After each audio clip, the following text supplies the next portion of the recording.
लक्ष्मण जी के साथ रात में पहरा देने लगते हैं और इन दोनों के बीच जो वार्तालाप होता है वो हमने सुना। आइए देखें अब आगे क्या हुआ। लक्ष्मण जी कहते हैं, हे सखा, ऐसा समझ मोह को त्याग कर श्री सीताराम जी के चरणों में प्रेम करो। इस प्रकार श्री राम के गुण कहते कहते सवेरा हो गया।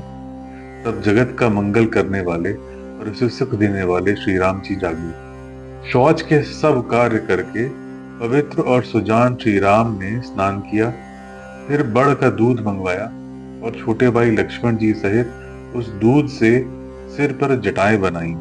यह देखकर सुमंत्र जी के नेत्रों में जल छा गया। उनका हृदय अत्यंत जलने लगा, मुंह मलिन हो गया।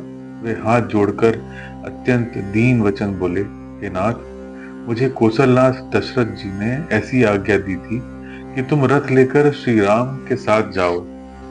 वन दिखाकर गंगा स्नान कराकर दोनों भाइयों को तुरंत लौटा लाना। सब संशय और संकोच को दूर करके लक्ष्मण राम सीता को फिरा लाना। महाराज ने ऐसा कहा था, अब प्रभु जैसा कहें मैं वही करूं। मैं आपकी बलिहारी हूं। इस प्रकार विनती करके वे श्री राम के चरणों में गिर पड़े और उन्होंने बालक की तरह रो दिया और कहा, हे तात, कृपा करके वही कीजिए जिससे अयोध्या अनाथ न हो। श्री राम ने मंत्री को उठाकर धैर्य बधाते हुए समझाया कि हे तात, आपने तो धर्म के सभी सिद्धांतों को छान डाला है। शिबी, दधीची और राजा हरिश्चंद्र ने धर्म के लिए करोड़ों कष्ट सहे थे। बुद्धिमान राजा रंतिदेव और बलि बहुत से संकट सहकर भी धर्म को पकड़े रहे। वेद, शास्त्र और पुराणों में कहा गया है कि सत्य के समान दूसरा धर्म नहीं है। मैंने उस धर्म को सहज ही पा लिया है। इस धर्म का त्याग करने से तीनों लोकों में अपयश छा जाएगा। प्रतिष्ठित पुरुष के लिए अपयश की प्राप्ति करोड़ों मृत्यु के समान भीषण संताप देने वाली है। ये तात, मैं आपसे अधिक क्या कहूँ। लौटकर उत्तर देने में भी पाप का भागी होता हूँ। आप जाकर पिताजी के चरण पकड़कर करोड़ों नमस्कार करके साथ ही हाथ जोड़कर विनती करिएगा कि हे तात, आप मेरी किसी बात की चिंता न करें। आप भी पिता के समान ही मेरे बड़े हितैषी हैं। मैं हाथ जोड़कर आपसे विनती करता हूँ कि आपका भी सब प्रकार से वही कर्तव्य है जिसमें पिताजी हम लोगों के सोच में दुख न पावे। श्री राम और सुमंत्र का यह संवाद सुनकर निषाद राज कुटुंबियों सहित व्याकुल हो गया। फिर लक्ष्मण जी ने कुछ कड़वी बातें कही। प्रभु श्री राम ने उसे बहुत ही अनुचित जानकर उनको मना किया। श्री राम ने सकुचा कर अपनी सौगंध दिलाकर सुमंत्र जी से कहा कि आप जाकर लक्ष्मण का यह संदेश न कहिएगा। सुमंत्र ने फिर राजा का संदेश कहा कि सीता वन के क्लेश न सह सकेंगी, इसलिए जिस तरह सीता अयोध्या को लौट आए उनको और श्री राम को वही उपाय करना चाहिए। नहीं तो मैं बिल्कुल ही बिना सहारे का होकर वैसे ही नहीं जीऊंगा जैसे बिना जल के मछली। सीता के मायके और ससुराल में सब सुख है। जब तक ये विपत्ति दूर नहीं होती तब तक वे जहां भी जाएं वहीं सुख से रहें। राजा ने जिस तरह जिस दीनता और प्रेम से विनती की है वह दीनता और प्रेम कहा नहीं जा सकता। कृपा निधान श्री राम ने पिता का संदेश सुनकर सीता जी को अनेकों प्रकार से सीख दी। उन्होंने कहा, जो तुम घर लौट जाओ तो सास, ससुर, गुरु, प्रियजन एवं कुटुंबी सबकी चिंता मिट जाए। पति के वचन सुनकर जानकी जी कहती हैं, हे प्राणपति, आप करुणामय और परम ज्ञानी हैं। कृपा करके विचार तो कीजिए, शरीर को छोड़कर छाया अलग कैसे रह सकती है।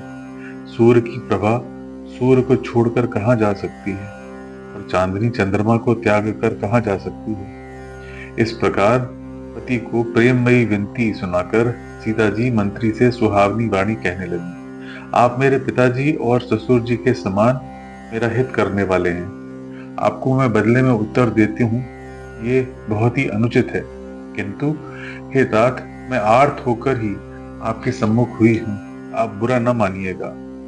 आर्यपुत्र के चरण कमलों के बिना जगत में जहां तक नाते हैं सभी मेरे लिए व्यर्थ हैं। मैंने पिताजी के ऐश्वर्य की छटा देखी है। बड़े बड़े राजा जिनके चरणों में प्रणाम करते हैं, ऐसे पिता का घर भी जो सब प्रकार के सुखों का भंडार है, पति के बिना मेरे मन को भूलकर भी नहीं भाता। मेरे ससुर कौशल राज चक्रवर्ती सम्राट हैं, जिनका प्रभाव 14 लोकों में प्रकट है। इंद्र भी आगे होकर जिनका स्वागत करता है और अपने आधे सिंहासन पर बैठने के लिए स्थान देता है। ऐसे ससुर, अयोध्या का निवास, प्रिय कुटुंबी और माताएं, ये कोई भी श्री रघुनाथ जी के चरण कमलों की रज के बिना मुझे स्वप्न में भी सुखदायक नहीं लगते। दुर्गम रास्ते, जंगली धरती, पहाड़, हाथी, सिंह अथवा तालाब एवं नदियां, कोल, भील, हिरन और पक्षी, प्राणपति रघुनाथ जी के साथ रहते ये सभी मुझे सुख देने वाले होंगे। अतः सास और ससुर के पांव पकड़कर मेरी ओर से विनती कीजिएगा कि वे मेरा कुछ भी सोच न करें। मैं वन में स्वभाव से ही सुखी हूँ। वीरों में अग्रगण तथा धनुष और बाणों से भरे तरकश धारण किए मेरे प्राणनाथ और प्यारे देवर साथ हैं। इससे मुझे न रास्ते की थकावट है, न भ्रम है, और न मेरे मन में कोई दुख ही है। आप मेरे लिए भूल कर भी सोच न करें। सुमंत्र सीता जी की शीतल वाणी सुनकर ऐसे व्याकुल हो गए जैसे सांप मणि खो जाने पर। नेत्रों से कुछ सूझता नहीं, कानों से सुनाई नहीं देता। वे बहुत व्याकुल हो गए, कुछ कह नहीं सके। श्री राम ने उनका बहुत प्रकार से समाधान किया, तो भी उनकी छाती ठंडी न हुई। साथ चलने के लिए मंत्री ने अनेकों यत्न किए, पर रघुनंदन श्री राम जी यथोचित उत्तर देते गए। श्री राम जी की आज्ञा मेटी नहीं जा सकती। कर्म की गति कठिन है, उस पर कुछ भी वश नहीं चलता। श्री राम, लक्ष्मण और सीता जी के चरणों में सिर नवाकर सुमंत इस तरह लौटे जैसे कोई व्यापारी अपना मूलधन गवा कर लौटे। सुमंत्र ने रख को हाँका। घोड़े श्री रामचंद्र जी की ओर देख देख कर हिनहाते हैं। यह देखकर निषाद लोग विषाद के वश होकर सिन धुन धुन कर पछताते हैं। जिनके वियोग में पशु इस प्रकार व्याकुल हैं, उनके वियोग में प्रजा, माता और पिता कैसे जीते हैं। श्री राम ने जबरदस्ती सुमंत्र को लौटाया। तब आप गंगा जी के तीर पर आए। श्री राम ने केवट से नाव मांगी, पर वो लाता नहीं। वो कहने लगा, मैंने तुम्हारा भेद जान लिया। तुम्हारे चरण कमलों की धूल के लिए सब लोग कहते हैं कि वह मनुष्य बना देने वाली कोई जड़ी है, जिसके छूते ही पत्थर की शिला सुंदरी स्त्री हो गई। मेरी नाव तो काठ की है, काठ पत्थर से कठोर तो होता नहीं। मेरी नाव भी मुनि की स्त्री हो जाएगी और इस प्रकार मेरी नाव उड़ जाएगी और मैं लुट जाऊंगा। मैं तो इसी नाव के सहारे परिवार का पालन पोषण करता हूँ, दूसरा कोई धंधा नहीं जानता। हे प्रभु, यदि तुम अवश्य ही पार जाना चाहते हो तो मुझे पहले अपने चरण कमल धो लेने के लिए कह दो। हे नाथ, मैं चरण कमल धोकर आप लोगों को नाव पर चढ़ा लूंगा। मैं आपसे कुछ उतराई नहीं चाहता। हे राम, मुझे आपकी दुहाई और दशरथ जी की सौगंध है, मैं सब सच सच कहता हूँ। लक्ष्मण भले ही मुझे तीर मारे, पर जब तक मैं पैरों को पखार न लूंगा तब तक हे तुलसीदास के नाथ मैं पार नहीं उतारूंगा। केवट के प्रेम में लपेटे हुए अटपटे वचन सुनकर करुणाधाम श्री राम जी, जानकी जी और लक्ष्मण जी हंस पड़े। कृपा के समुद्र श्री राम ने केवट से मुस्कुराकर कहा, भाई तू वही कर जिससे तेरी नाव न जाए। जल्दी पानी ला और पैर धो ले, देर हो रही है, पार उतार दे। एक बार जिनका नाम स्मरण करते ही मनुष्य अपार भवसागर के पार उतर जाते हैं, और जिन्होंने वामनावतार में जगत को 3 पग से भी छोटा कर दिया था, वही कृपालु श्री राम जी गंगा से पार उतारने के लिए केवट का निहोरा कर रहे हैं। प्रभु के इन वचनों को सुनकर गंगा जी की बुद्धि मोह से खिंच गई थी कि ये साक्षात भगवान होकर भी पार उतारने के लिए केवट का निहोरा कैसे कर रहे हैं। परंतु समीप आने पर अपनी उत्पत्ति के स्थान पद नखों को देखते ही उन्हें पहचान कर देव नदी गंगा जी हर्षित हो गई। वे समझ गईं कि भगवान नर लीला कर रहे हैं। इससे उनका मोह नष्ट हो गया और इन चरण का स्पर्श पाकर मैं धन्य होंगी, यह विचार कर वे हर्षित हो गईं। केवट श्री राम की आज्ञा पाकर कठौते में भरकर जल ले आया। अत्यंत आनंद और प्रेम में उमंग कर वह भगवान के चरण कमल धोने लगा। सब देवता फूल बरसाकर सिहाने लगे कि इसके समान पुण्य की राशि कोई नहीं है। चरणों को धोकर और सारे परिवार सहित स्वयं उस जल को पीकर पहले उस महान पुण्य के द्वारा अपने पितरों को भव सागर से पार कर फिर आनंद पूर्वक प्रभु श्री राम को गंगा जी के पार ले गया। निषाद राज और लक्ष्मण जी सहित सीता जी और राम जी नाव से उतरकर गंगा जी की रेत में खड़े हो गए। तब केवट ने उतरकर दंडवत की और उसको दंडवत करते देखकर प्रभु को संकोच हुआ कि इसको कुछ दिया नहीं। पति के हृदय की जानने वाली सीता जी ने आनंद भरे मन से अपनी रत्न जड़ित अंगूठी उतारी।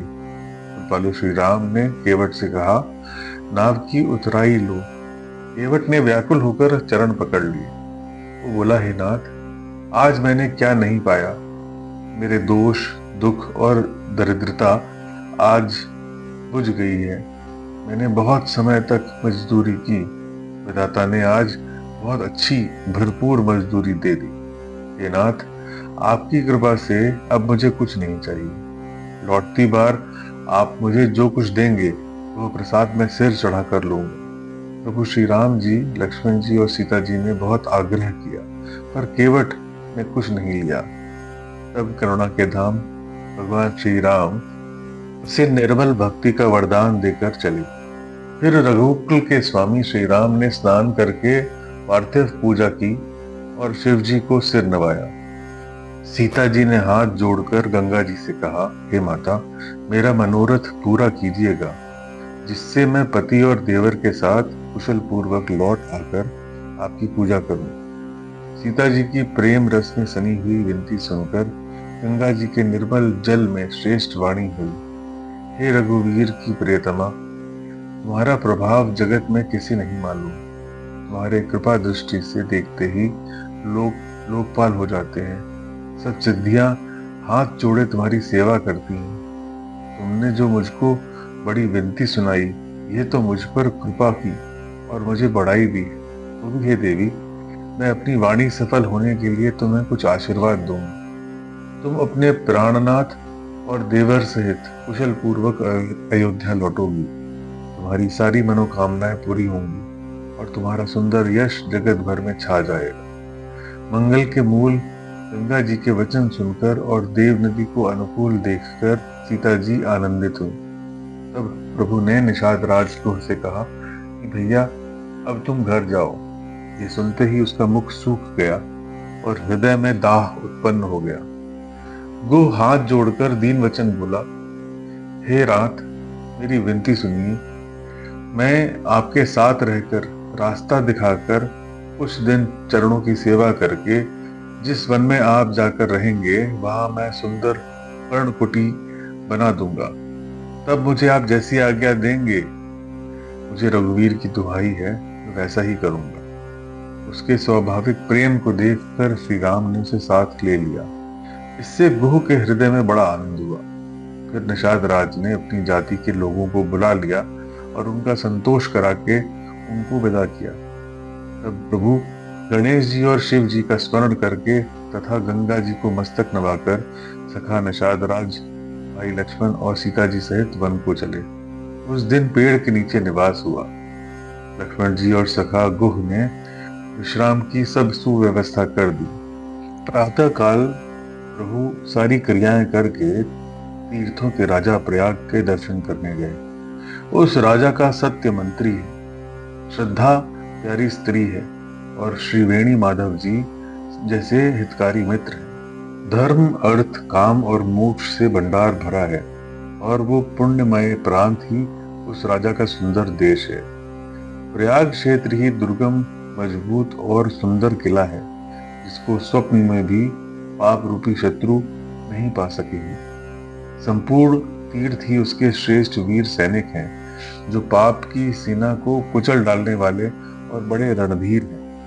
गंगा, यमुना, सरस्वती का संगम ही उसका अत्यंत सुशोभित सिंहासन है। अक्षयवट छत्र है, जो मुनियों के मन को भी मोहित कर लेता है। यमुना जी और गंगा जी की तरंगे उसके जवर हैं, जिनको देखकर ही दुख और दरिद्रता नष्ट हो जाती है। पुण्यात्मा पवित्र साधु उसकी सेवा करते हैं और सब मनोरथ पाते हैं। वेद और पुराण के समूह भाट हैं जो उसके निर्मल गुणों का बखान करते हैं। पापों के समूह रूपी हाथी के मारने के लिए सिंह रूप प्रयागराज का प्रभाव कौन कह सकता है। ऐसे सुहावने तीर्थराज का दर्शन कर सुख के समुद्र श्री राम ने भी सुख पाया। उन्होंने अपने श्रीमुख से सीता जी, लक्ष्मण जी और सखा गुह को तीर्थराज की महिमा कहकर सुनाई। इसके बाद प्रणाम करके वन और बगीचों को देखते हुए बड़े प्रेम से महात्म कहते हुए श्री राम ने आकर त्रिवेणी का दर्शन किया, जो स्मरण करने से ही सब सुंदर मंगलों को देने वाली। फिर आनंद पूर्वक स्नान करके शिव जी की पूजा की और विधि पूर्वक तीर्थ देवताओं का पूजन किया। स्नान पूजन आदि सब करके प्रभु श्री राम भरद्वाज जी के पास आए। उन्हें दंडवत करते हुए ही मुनि ने हृदय से लगा लिया। मुनि के मन का आनंद कुछ कहा नहीं जाता, मानो उन्हें ब्रह्मानंद की राशि मिल गई हो। मुनीश्वर भरद्वाज जी ने आशीर्वाद दिया। उनके हृदय में ऐसा जानकर अत्यंत आनंद हुआ कि आज विधाता ने श्री राम के दर्शन कराकर मानो हमारे संपूर्ण पुण्यों के फल को लाकर आंखों के सामने कर दिया। कुशल पूछकर मुनिराज ने उनको आसन दिए और प्रेम सहित पूजन करके उन्हें संतुष्ट कर दिया। फिर मानो अमृत के ही बने हों ऐसे अच्छे अच्छे कंद, मूल, फल और अंकुर ला कर दिए। सीता जी, लक्ष्मण जी और सेवक गुह सहित श्री राम ने उन सुंदर मूल फलों को बड़ी रुचि के साथ खाया। थकावट दूर होने से श्री राम जी सुखी हो गए। तब भरद्वाज जी ने उनसे कोमल वचन कहे, हे राम, आपका दर्शन करते ही आज मेरा तप, तीर्थ सेवन और त्याग सफल हो गया। आज मेरा जप, योग और वैराग्य सफल हो गया और आज मेरे संपूर्ण शुभ साधनों का समुदाय भी सफल हो गया। लाभ की सीमा और सुख की सीमा दूसरी कुछ भी नहीं है। आपके दर्शन से मेरी सब आशाएं पूर्ण हो गई। अब कृपा करके यह वरदान दीजिए कि आपके चरणों में मेरा स्वाभाविक प्रेम हो। जब तक कर्म, वचन और मन से छल छोड़कर मनुष्य आपका दास नहीं हो जाता, तब तक करोड़ों उपाय करने से भी स्वप्न में भी वो सुखी नहीं होता। मुनि के वचन सुनकर उनकी भाव भक्ति के कारण आनंद से तृप्त हुए भगवान श्री राम जी लीला की दृष्टि से सकुचा गए। तब अपने ऐश्वर्य को छिपाते हुए श्री राम ने भरद्वाज मुनि का सुंदर सुयश करोड़ों प्रकार से कहकर सबको सुनाया। उन्होंने कहा, हे मुनि, जिसको आप आदर दें वही बड़ा है और वही सब गुणों समूह का घर है। इस प्रकार श्री राम जी और मुनि भरद्वाज जी दोनों परस्पर विनम्र हो रहे हैं और अनिर्वचनीय सुख का अनुभव कर रहे हैं। यह श्री राम, लक्ष्मण और सीता जी के आने की खबर पाकर प्रयाग निवासी ब्रह्मचारी, तपस्वी, मुनि, सिद्ध और उदासी सब श्री दशरथ जी के सुंदर पुत्रों को देखने के लिए भरद्वाज जी के आश्रम पर आए। श्री राम ने सब किसी को प्रणाम किया। नेत्रों का लाभ पाकर सब आनंदित हो गए और परम सुख पाकर आशीर्वाद देने लगे। श्री राम के सौंदर्य की सराहना करते हुए वे लौटे। श्री राम ने रात वहीं आश्रम में ही विश्राम किया और प्रातःकाल प्रयागराज का स्नान करके और प्रसन्नता के साथ मुनि को सिर नवाकर सीता जी, लक्ष्मण जी और गुह के साथ वे चले। चलते समय बड़े प्रेम से श्री राम ने मुनि से कहा, हे नाथ, बताइए हम किस मार्ग से जाएं। मुनि मन में हंसकर श्री राम से कहते हैं कि आपके लिए सभी मार्ग सुगम हैं। फिर उनके साथ के लिए मुनि ने शिष्यों को बुलाया। मुनि ने 4 ब्रह्मचारियों को साथ कर दिया, जिन्होंने बहुत जन्मों तक सब पुण्य किए थे। श्री राम जी प्रणाम कर और ऋषि की आज्ञा पाकर हृदय में बड़े आनंदित होकर चले। जब वे किसी गांव के पास से होकर निकलते हैं, तब स्त्री पुरुष दौड़कर उनके रूप को देखने लगते हैं। जन्म का फल पाकर वे सदा के अनाथ सनाथ हो जाते हैं और मन को नाथ के साथ भेजकर दुखी होकर लौट आते हैं। इसके बाद श्री राम ने विनती करके 4 ब्रह्मचारियों को विदा किया। वे मनचाही वस्तु पाकर लौटे। यमुना जी के पार उतरकर सबने यमुना जी के जल में स्नान किया, जो श्री राम के शरीर के समान ही श्याम रंग का था। यमुना जी के किनारे पर रहने वाले स्त्री पुरुष यह सुनकर कि निषाद के साथ दो परम सुंदर सुकुमार नवयुवक और एक परम सुंदरी स्त्री आ रही है, सब अपना अपना काम भूलकर दौड़े और लक्ष्मण जी, श्री राम जी और सीता जी का सौंदर्य देखकर अपने भाग्य की बड़ाई करने लगे। उनके मन में परिचय जानने की बहुत सी लालसाएं भरी हैं, पर वे नाम गांव पूछते सकुचाते हैं। उन लोगों में जो वयोवृद्ध और चतुर थे, उन्होंने युक्ति से श्री राम को पहचान लिया। उन्होंने सब कथा सब लोगों को सुनाई कि पिता की आज्ञा पाकर ये वन को चले हैं। ये सुनकर सब लोग दुखी होकर पछता रहे हैं कि रानी और राजा ने अच्छा नहीं किया। उसी अवसर पर वहां एक तपस्वी आया, जो तेज का पुंज था, छोटी अवस्था का और सुंदर था। उसकी गति कभी नहीं जानते। वह वैरागी की वेश में था और मन, वचन तथा कर्म से श्री राम का प्रेमी था। अपने इष्ट देव को पहचान कर उसके नेत्रों में जल भर आया और शरीर पुलकित हो गया। वो दंड की भांति पृथ्वी पर गिर पड़ा। उसकी प्रेम विह्वल दशा का वर्णन नहीं किया जा सकता। श्री राम ने प्रेम पूर्वक पुलकित होकर उसको हृदय से लगा लिया। उसे इतना आनंद हुआ मानो कोई महादरिद्री मनुष्य पारस पा गया हो। जो कोई देखने वाले थे वे कहने लगे कि मानो प्रेम और परमार्थ दोनों शरीर धारण कर मिल रहे हैं। फिर वह लक्ष्मण जी के चरण लगा। उन्होंने प्रेम से उसको उठा लिया। फिर सीता जी की चरण धूलि को सिर पर धारण किया। माता सीता ने भी उसे अपना छोटा बच्चा जानकर आशीर्वाद दिया। फिर निषाद राज ने उसको दंडवत की। श्री राम का प्रेमी जानकर वह निषाद से आनंदित होकर मिला। वह तपस्वी अपने नेत्र रूपी दोनों से श्री राम जी की सौंदर्य सुधा का पान करने लगा और ऐसा आनंदित हुआ जैसे कोई भूखा आदमी सुंदर भोजन पाकर आनंदित होता। इधर गांव की स्त्रियां कह रही हैं कि हे सखी, कहो तो वे माता पिता कैसे हैं जिन्होंने ऐसे सुंदर सुकुमार बालकों को वन में भेज दिया। श्री राम, लक्ष्मण और सीता जी के रूप को देखकर सब स्त्री पुरुष स्नेह से व्याकुल हो जाते हैं। तब श्री राम ने सखा गुह को अनेकों तरह से समझाया। श्री राम जी की आज्ञा को सिर चढ़ाकर उसने अपने घर को गमन किया। फिर सीता जी, राम जी और लक्ष्मण जी ने हाथ जोड़कर यमुना जी को पुनः प्रणाम किया और सूर्य कन्या यमुना जी की बड़ाई करते हुए सीता जी सहित दोनों भाई प्रसन्नता पूर्वक आगे चले। रास्ते में जाते हुए उन्हें अनेकों यात्री मिलते हैं। वे दोनों भाइयों को देखकर उनसे प्रेम पूर्वक कहते हैं कि तुम्हारे सब अंगों में राज चिन्ह देखकर हमारे हृदय में बड़ा सोच होता है कि ऐसे राज चिन्हों के होते हुए भी तुम लोग रास्ते में पैदल ही चल रहे हो। भारी जंगल और बड़े बड़े पहाड़ों का दुर्गम रास्ता है। उस पर तुम्हारे साथ सुकुमारी स्त्री है। हाथी और सिंहों से भरा यह भयानक वन देखा तक नहीं जाता। यदि आज्ञा हो तो हम साथ चलें। आप जहां तक जाएंगे वहां तक पहुंचाकर फिर आपको प्रणाम करके हम लौट आएंगे। इस प्रकार वे यात्री प्रेमवश पुलकित शरीर हो और नेत्रों में जल भरकर पूछते हैं, लेकिन श्री राम जी विनय युक्त वचन कहकर उन्हें लौटा देते। जो गांव और पुर वे रास्ते में बसे हैं, नागों और देवताओं के नगर उनको देखकर प्रशंसा पूर्वक ईर्ष्या करते हैं और ललचाते हुए कहते हैं कि किस पुण्यवान ने किस शुभ घड़ी में इन्हें बसाया था, जो आज ये इतने धन्य और पुण्यमय तथा परम सुंदर हो रहे हैं।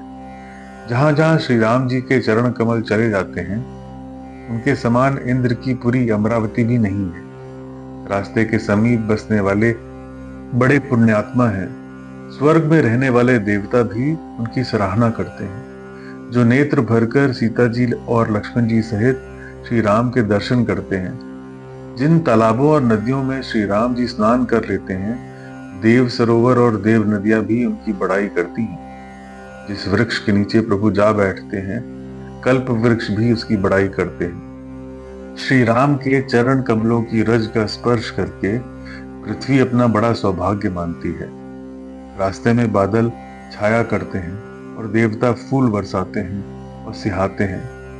पर्वत और वन पशु पक्षियों को देखते हुए श्री राम जी रास्ते में चले जा रहे हैं। सीता जी और लक्ष्मण जी सहित श्री राम जब किसी गांव के पास जा निकलते हैं, तब उनका आना सुनते ही बालक, बूढ़े, स्त्री, पुरुष सब अपने घर और काम काज को भूलकर तुरंत उन्हें देखने के लिए चल देते हैं। श्री राम, लक्ष्मण और सीता जी का रूप देखकर नेत्रों का परम फल पाकर वे सुखी होते हैं। दोनों भाइयों को देखकर सब प्रेमानंद में मग्न हो गए।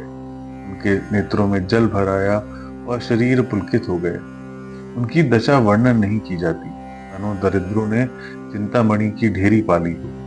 वे एक एक को पुकार कर सीख देते हैं कि इसी क्षण नेत्रों का लाभ ले लो।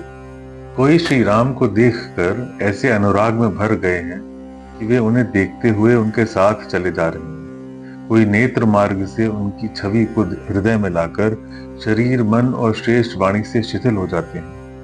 कोई बड़ की सुंदर छाया देखकर वहां नरम घास और पत्ते बिछाकर कहते हैं कि क्षण भर यहाँ बैठकर थकावट मचा लीजिए, फिर चाहे अभी चले जाइएगा, चाहे सवेरे। कोई घड़ा भरकर पानी ले आता है और कोमल वाणी से कहता है, नाथ आचमन तो कर लीजिए।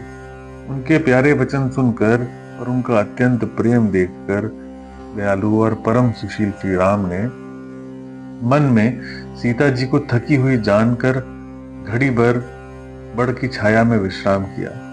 स्त्री पुरुष आनंदित होकर शोभा देखते हैं। अनुपम रूप ने उनके नेत्र और मनों को लुभा लिया।